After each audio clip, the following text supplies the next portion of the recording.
Здравствуйте, Валерий Александрович. Поскольку сегодня юбилей у Сергея Манукяна, первый вопрос, наверное, будет о нем. Как вы первый раз встретились как музыканты? Ну, мы вообще встречались давно, но никогда не музицировали вместе. Но встречались где-то в 80-х годах. Вот. Такое приятное содружество музыкальное, оно началось где-то в 2000 году. Мы вместе снимали с ним в кино. Потом писали музыку для кинофильма. Это было давно, это назывался «Афродизия», такой фильм. А потом стали сотрудничать вместе и записали несколько пластинок. Он выступал в разных ипостасях, он играл на барабанах, я играл на фортепиано, был контрабасист. Антон Ремнюк, мы записали несколько пластинок, одно называется «Перо». И когда мы записали эту пластинку, то она была такая достаточно популярная, и попросили, чтобы сделали еще одно «Перо». И мы записали еще одно, второе, из джазовых стандартов и какой-то своей музыки. В общем, началось такое тесное содружество. Ну, а потом стали больше и больше играть на фестивалях, ездить за границу, играть в трио, в дуэтах, в квартетах, в квинтетах. И так вот поддерживаем тесную связь.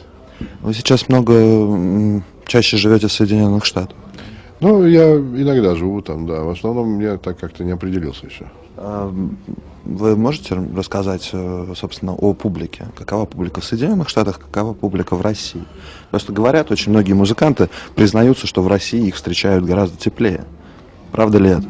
Ну, я не знаю насчет теплоты, я знаю только, что в России больше молодежи, которая ходит на джаз, например. И это отмечено не только мною, но и многими моими коллегами, которые приезжают и из Европы, и из Соединенных Штатов Америки. Они, конечно, очень приятно удивлены, что молодежь 14, 16, 18, 20 лет вот в таком разряде, так сказать, возрастном приходят на джазовый концерт. Они очень приятно поражены, потому что в Америке, в общем, это достаточно такой уже жанр более устоявшихся в жизни людей, которые приходят расслабиться и послушать, и знают много музыки. Безусловно, конечно, эта музыка вышла оттуда в профессиональном, с профессиональной точки зрения, потому что она и развивается, и пропагандируется. Ну, что касается, так сказать, заинтересованности публики, я считаю, что, конечно, и в Америке, и в России публика приходит, и если музыканты хорошие, они передают эмоционально свое состояние и играют интересную музыку для них, необычную, может быть, какую-то и новую музыку, то публика воспринимает это с большим энтузиазмом. И там, и там. Вы немножко опередили мой вопрос насчет вашего опыта в создании кино с Манукяном. Расскажите о впечатлениях в создании в кинематографе. Ну, в кинематографе, знаете, Сережу я пригласил на такую роль, это короткометражный фильм был, и он играл там поп-звезду. Вот. А я как раз писал к этому кинофильму песни и какую-то музыку сопроводительную. Вот. Это такой арт-хаус. И Сережа очень хорошо выступил как актер в этом фильме. К сожалению, он не имел никакого продолжения ни на фестивалях, нигде. Но, во всяком случае, мы получили огромное удовольствие от общения и так далее. И это, в общем, было такое зерно было посеяно для нашего дальнейшего творческого содружества. Вот. Ну, а что, музыка и кино – это вообще интересно.